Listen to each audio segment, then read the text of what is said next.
Hi, I'm John, and this is Up for Excel. I've got here some sales data that I've been given, and it's by quarter, by year. So we've got it out to the end of 2019 at the moment, but we want to forecast 2020. So we've got about 12 numbers. This is pretty much the minimum that you're going to need for this kind of technique of forecasting forward. So what I'm instantly going to do, just using shortcut keys here to Control Shift and the arrow keys to highlight that data. I'm going to, at the moment, exclude anything we haven't got sales data for and push Alt F1 to get a very quick chart up on the screen. So I'll just move that up there and expand it a bit. This is a visual representation of our chart data. The main thing that I want to do here is add a trend line on this so we can see what things are going. So by right clicking on the actual series, you'll see we get Add Trendline. Now you can also add it by clicking on the plus button here and you'll see Trendline there, or add chart element and you've got trend lines here. What we're going to do is going to try and find one that best sort of describes our sales data. Here's a linear one, and you could argue that perhaps that's okay, but one of the ways of checking that is that we're going to actually now forecast on this trend line.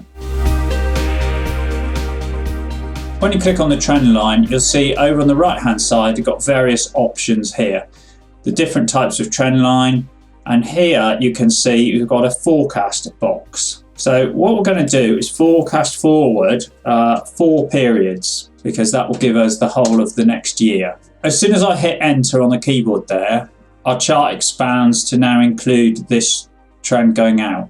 But what I want to quickly do is maybe just click on some different trend lines to see what kind of values that we're going to get. So that is an exponential, that's a linear, logarithmic, polynomial, and you can see straight away there's various options with polynomial, but polynomial, that is curving around, and a third order polynomial would clearly be quite an ambitious looking forecast, to say the least, and I think they're only going to get more ambitious, whereas a second order one is portraying that our sales have basically peaked and are going to go back down, so I don't like the look at that either. So polynomial, I say we can rule out. Linear is looking all right.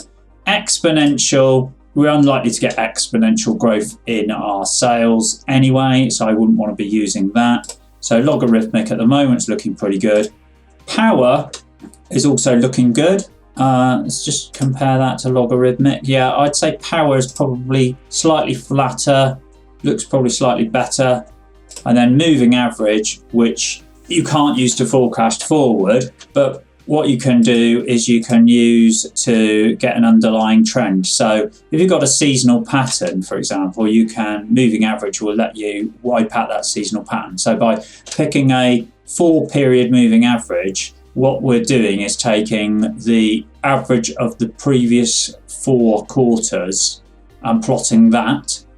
So that's going to give us a much smoother line. But again, we can't use it to forecast forward, but it is another type of trend line that you might want to consider adding to your graph to get like a, if you like, a sort of underlying performance line on there.